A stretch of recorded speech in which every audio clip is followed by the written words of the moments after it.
اللہ علیہ وسلم ان الدین یسر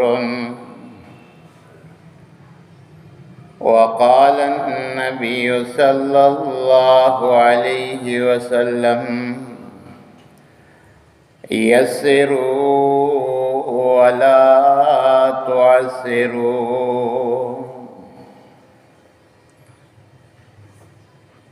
تمام قسم کی تعریفات مالک العلام ذوالجلال والاکرام وحدہ لا شریک، مالک کائنات اور خالق ارض و سما کے لیے لاکھوں کروڑوں درود و سلام اس ہستی اقدس و مقدس کے اوپر جن کا نام نامی اسم گرامی جناب محمد الرسول اللہ صلی اللہ علیہ وآلہ وسلم ہے۔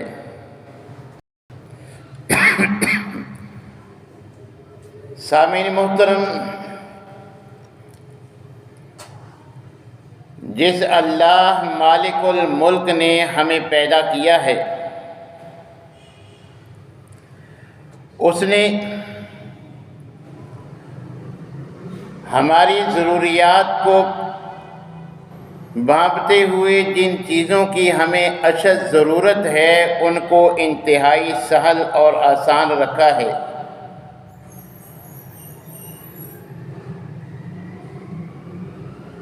یہی وجہ ہے کہ جس آکسیجن اور ہوا کے بغیر ہم زندہ نہیں رہ سکتے، پانی کے بغیر ہماری زندگی ناممکن ہے، تو اللہ تبارک و تعالیٰ نے یہ مفت میں ہمیں فراہم کی ہیں۔ اور ویسے بھی عمومی طور پر دینی احکام کے بارے میں بھی خود اللہ تبارک و تعالیٰ نے بھی فرما دیا، لا اکراہ فی الدین، کہ دین کے کسی معاملہ میں کوئی تنگی، کوئی زور زبردستی نہیں ہے۔ اور نبی کریم علیہ السلام نے بھی فرما دیا کہ ان الدین یسر، کہ دین پر عمل کرنا اور آسان ہے، کوئی مشکلات اس کے لیے درپیش نہیں ہوتی۔ اور دنیاوی معاملات میں بھی حضرت انس بیان کرتی ہیں کہ رسول اللہ صلی اللہ علیہ وسلم نے ہمیں حکماً تلقین کرتے ہوئے فرمایا کہ یسروا ولا تعسروا، صحیح بخاری کے الفاظ، کہ دنیاوی معاملات میں بھی تم نے دوسروں کے لیے آسانی پیدا کرنی ہے، تنگی پیدا نہیں کرنی۔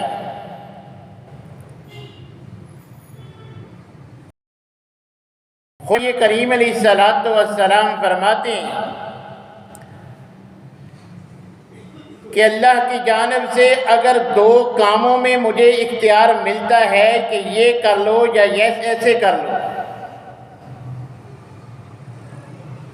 تو میں ان دونوں میں سے وہ کام، وہ انداز اختیار کرتا ہوں کہ جو میرے امتیوں کے لیے کرنا سہل اور آسان ہو، ان کے لیے مشکل نہ ہو۔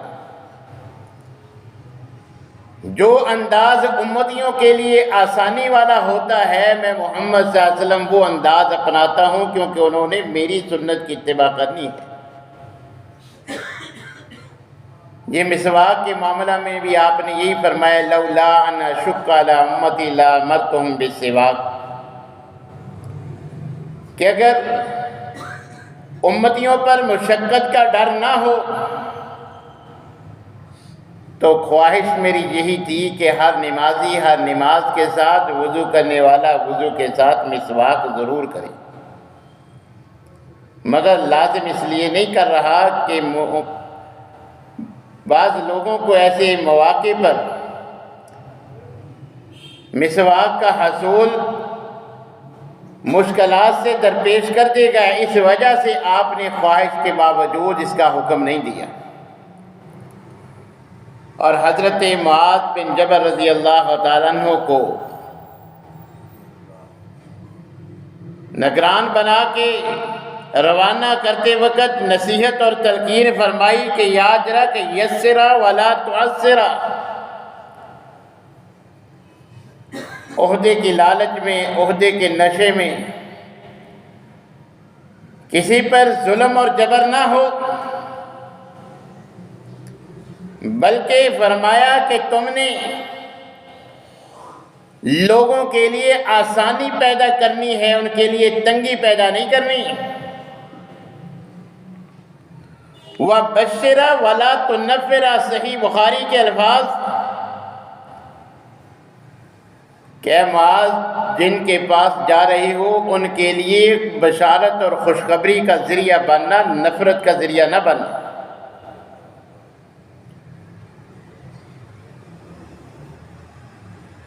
اور نبی کریم علیہ السلام کی بعثت کے مقاصد میں سے بھی ایک اہم ترین مقصد یہ تھا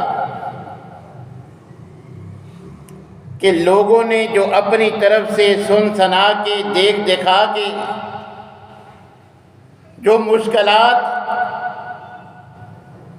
آج خود اپنے اوپر لاگو کر لی تھی، نبی کریم علیہ السلام ان سے اس بوجھ کو ہلکا کرنے کے لیے مبعوث کیے گئے تھے۔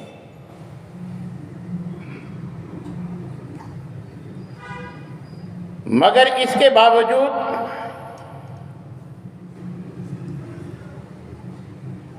کہ اللہ تبارک و تعالیٰ نے تو دینی معاملات میں آسانی رکھی ہے، مگر ہم آج پھر وہی پہلے والوں لوگوں کا طرز عمل اپنائے ہوئے ہیں کہ شریعت نے اتنی سختی، اتنی مشکلات ہمیں نہیں دی جتنی ہم نے اپنے رسوم و رواج دیکھا دیکھی جو ہے یہ اپنی طرف سے بنا لی گئی۔ خوشی غمی کے لمحات میں بھی ہمیں خوشی کی رسومات کی بنا پر، حالانکہ موقع خوشی کا ہوتا ہے، لیکن خوشی والے گھر میں سربراہ کو خوشی سے زیادہ غم لاحق ہوتا ہے۔ بیٹی کے نکاح کا معاملہ ہو، کئی ماہ پہلے سے والد کی نیند جو ہے وہ ختم ہو جاتی ہے کہ بیٹی کو اس کے گھر کی کرنا ہے، بیٹی کو رخصت کرنا ہے، اس کو جو ہے وہ نکاح کر کے ودا کرنا ہے۔ معاملہ تو خوشی کا تھا، تقریب تو خوشی کی ہے، شادی کا موقع ہے، مگر ایک نکاح جیسی آسان سی شریعت نے جس کو انتہائی آسان بنایا تھا، کوئی مشکل اس مرحلے میں اسلام نے اپنے ماننے والوں کو نہیں دی، مگر غیر مسلموں کے وہ طور طریقے اپنا کے اس کو اس قدر جو ہے وہ مشکل بنا دیا گیا کہ خوشی کے لمحے پر خود ساری زندگی کی کمائی سے کئی ڈشیں تیار کروانے والے کے حلق میں ایک نوالا تک نہیں جاتا، جان کے لالے پڑے رہتے ہیں کہ براتیوں کا کھانا کم نہ ہو جائے، اخراجات کے بوجھ تلے ساری زندگی کی جمع پونجی خرچ کر کے بھی والدین جو ہے وہ ان کو فکر دامنگیر رہتی ہے۔ حالانکہ اللہ نے جو بنیادی چیزیں ہیں ان کو انتہائی آسان اور بعض کو مفت رکھا ہے، اور یہ نکاح کا معاملہ بھی اس قدر آسان کہ دو کام نکاح میں ایسے ہیں شرعی لحاظ سے جن پہ ہم زیادہ سرمایہ خرچ کر سکتے ہیں، ایک مہر ہے اور دوسرا ولیمہ ہے۔ اور مہر میں بھی اگر کوئی مالدار ہے، صاحب حیثیت ہے، لاکھوں کروڑوں دے سکتا ہے، شریعت میں اس کی گنجائش موجود ہے۔ قرآن نے اس کے لیے قنطار اور خزانے کا ذکر کیا ہے کہ کسی عورت کو نکاح کے وقت ایک خزانہ بھی مہر دیا ہوا ہو۔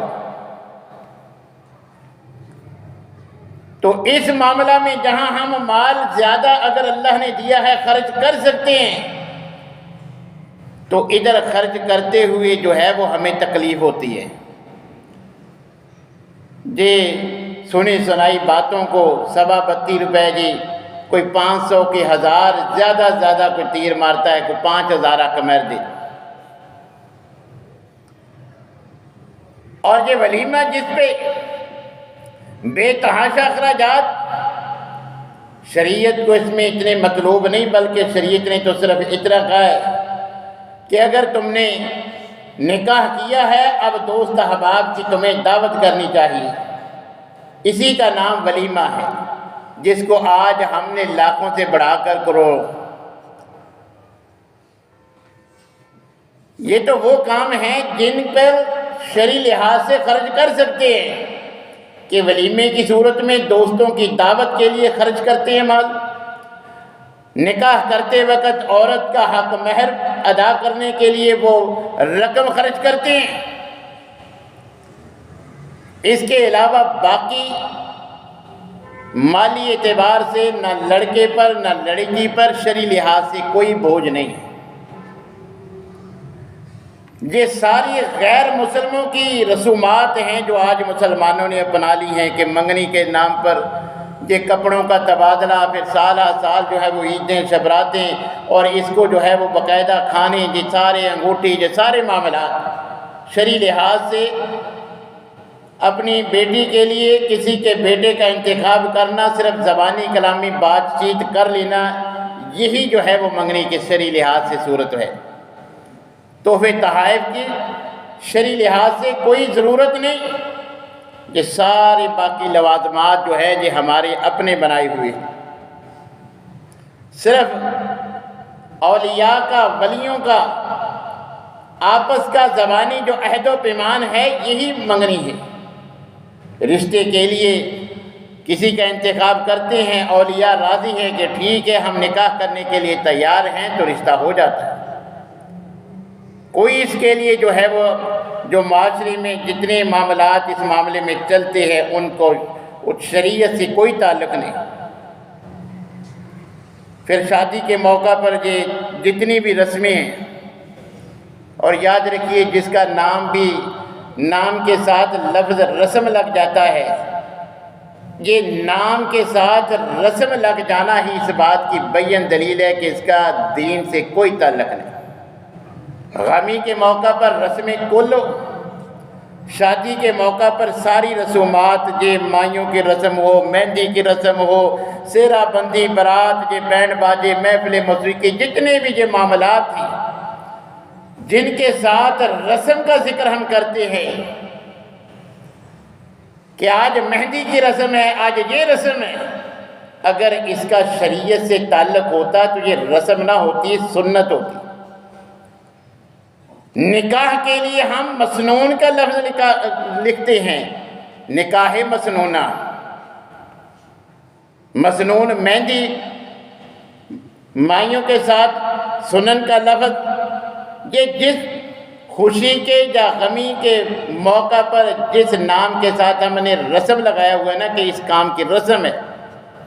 تو سمجھ لیجئے جو رسم ہے وہ دینی اور دین سے اس کا کوئی تعلق نہیں۔ اور یہ سارے اخراجات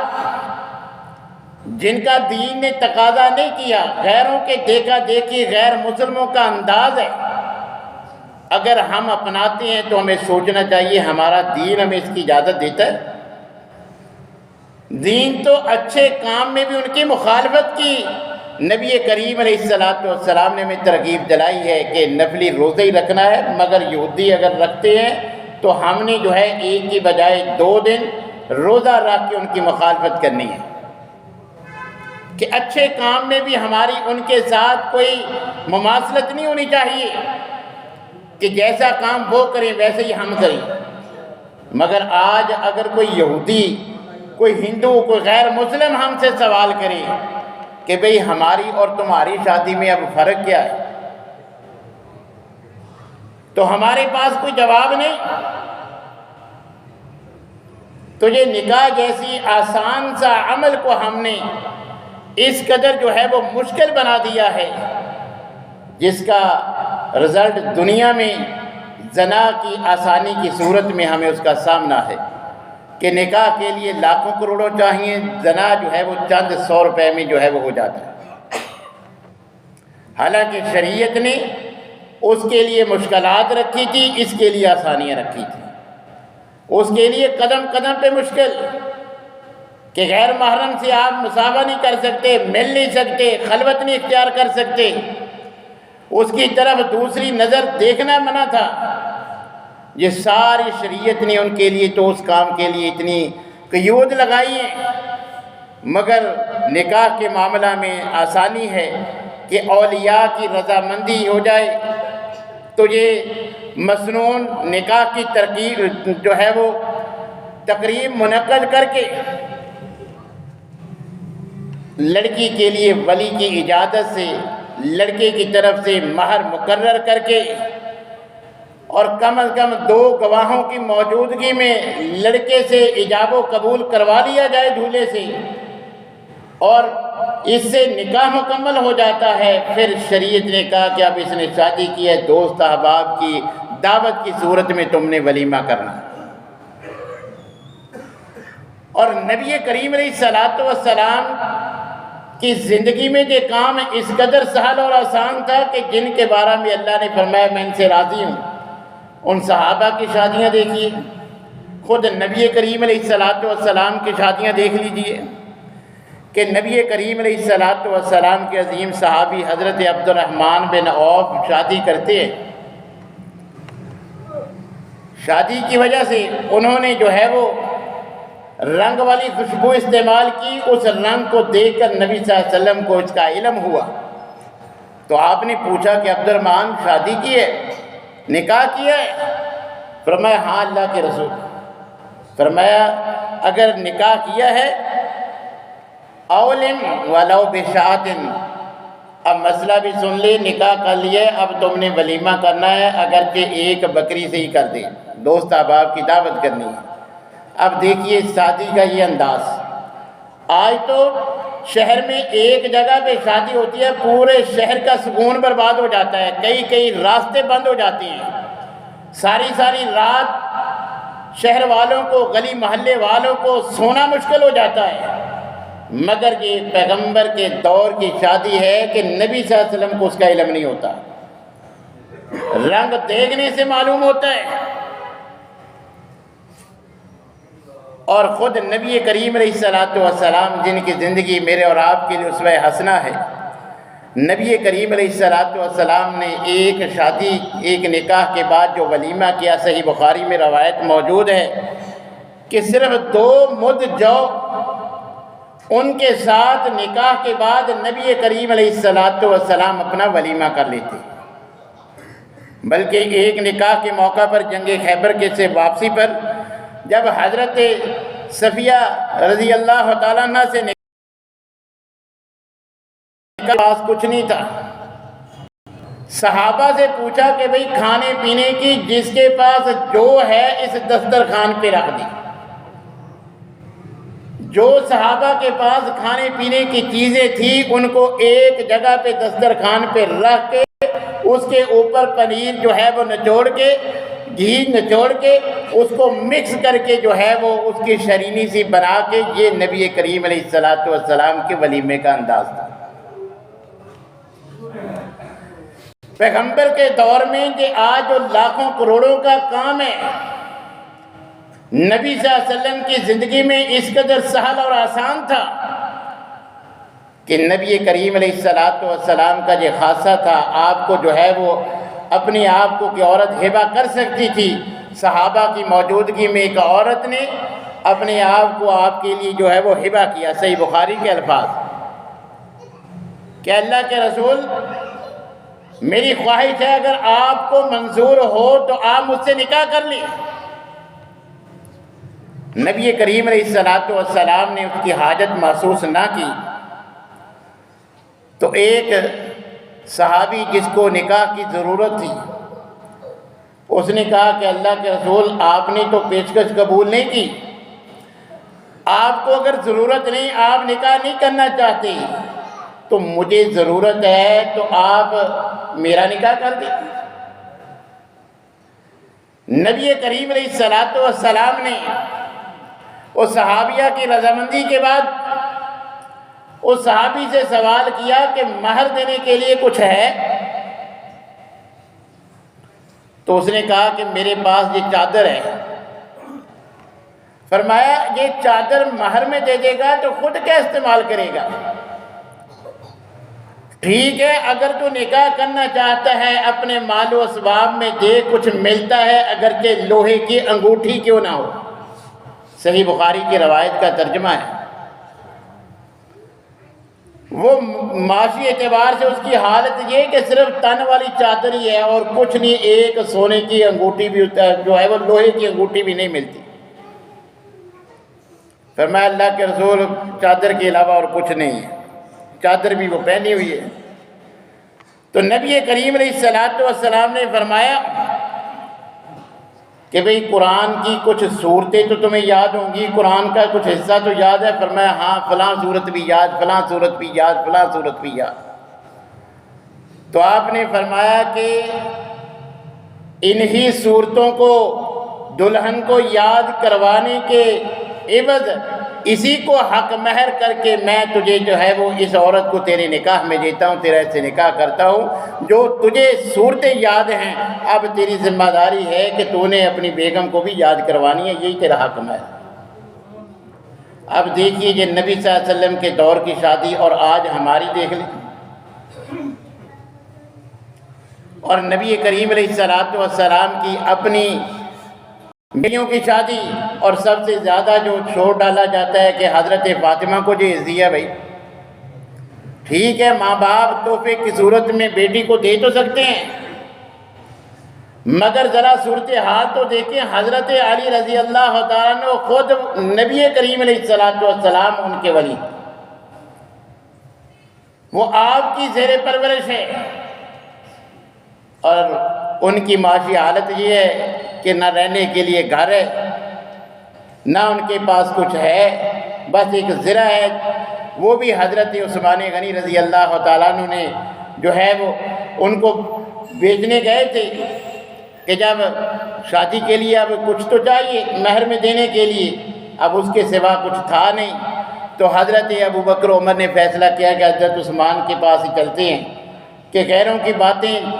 سننی پڑیں گی کہ اب دیکھو ان پہ یہ حالات آ گئے ہیں۔ تو حضرت عثمان کے پاس جا کے بتایا کہ یہ جناب علی کا اس طرح حضرت فاطمہ سے نکاح ہے، وہ اخراجات کے لیے اپنی یہ زرہ دینا چاہتے ہیں۔ انہوں نے کئی گنا زیادہ رقم طے کر کے بعد میں وہ زرہ بھی تحفتاً جو ہے وہ واپس کر دی۔ تو یہ نبی صلی اللہ علیہ وسلم نے ان کے گزر بسر کے لیے چند چیزوں کا جو ہے وہ اہتمام فرما دیا۔ تو یہ ہمارے ہاں تو یہ باقاعدہ ڈیمانڈ چلتی ہے، یہ مومن ہے، مسلمان ہے، جو بچپن سے ہی ذہن میں یہ بات لے کے بیٹھے ہیں کہ شادی کروں گا، شادی پہ جو زیور ملے گا وہ بیچ کے کوئی کاروبار کروں گا، لائف بن جائے۔ پہلے سوچ ہی ایسی ہوتی ہے کہ رشتہ ہی ایسا ملے کہ بیٹی کے ساتھ کاروبار بھی مل جائے، کوٹھی بنگلہ بھی مل جائے، گاڑی بھی مل جائے، کوئی ایسا ہی ہو جو کوئی بزرگ ٹائپ کے جو ہے وہ میاں بیوی، ایک اکیلی بیٹی ہو، سب کچھ وہ مجھے دے دیں، نکاح میں بیٹی بھی دے دے، بس آپ جو زندگی ہے بقیہ وہ گزار کے چلے جائیں، میں جانوں اور میرا کام جانے۔ یہ تو ہماری تو سوچ شروع سے یہ ہوتی ہے۔ حالانکہ یہ سارے غیر مسلموں کے طور اتوار اپنا کے ہم نے اس قدر آسان نکاح کے معاملے کو لاکھوں کروڑوں تک پہنچا دیا، جس کا سبب یہ ہے کہ چونکہ یہ عام رواج بن چکا ہے جہیز کا، غیر شرعی یہ سارے کام اب شادی کے لیے ضروری لوازمات بن چکے ہیں، جو ان کا اہتمام نہیں کر سکتے۔ ان کی بیٹیاں عمریں گزر رہی ہیں، گھروں میں موجود ہے، زنا آسان ہو رہا ہے، وہ زنا کے بغیر جو ہے وہ جس کو ہم نے مشکل کر کے نکاح کو آسان رکھنا تھا اس کو ہم نے اس قدر مشکل بنا دیا۔ اور جس میں ہم سب جو ہے وہ برابر کے شریک ہیں۔ عبداللہ بن مبارک رحمۃ اللہ علیہ جی امام بخاری رحمۃ اللہ کے استاد ہیں۔ اب ان کے والدین کے نکاح کا بڑا دلچسپ واقعہ ہے کہ وہ ایک انار کے باغ میں مالی کا کام کرتے تھے۔ مالک کا دوست مہمان کی شکل میں اس کے پاس آیا، اس نے کہا کہ بھئی مبارک مہمان آیا ہے، دوست آیا ہے، اس کے لیے کوئی اچھا سا انار لاؤ۔ ایک مرتبہ لائے کھٹا، دوسری مرتبہ کھٹا، تیسری مرتبہ کھٹا۔ مالک کہتا ہے کہ یار اتنے سالوں سے یہ دیکھ بھال پہ تم مامور ہو، ابھی تک تمہیں پھل کا ہی انتخاب نہیں ہوا کہ کس درخت کا کون سا کس انداز کا پھل جو ہے وہ میٹھا ہوتا ہے۔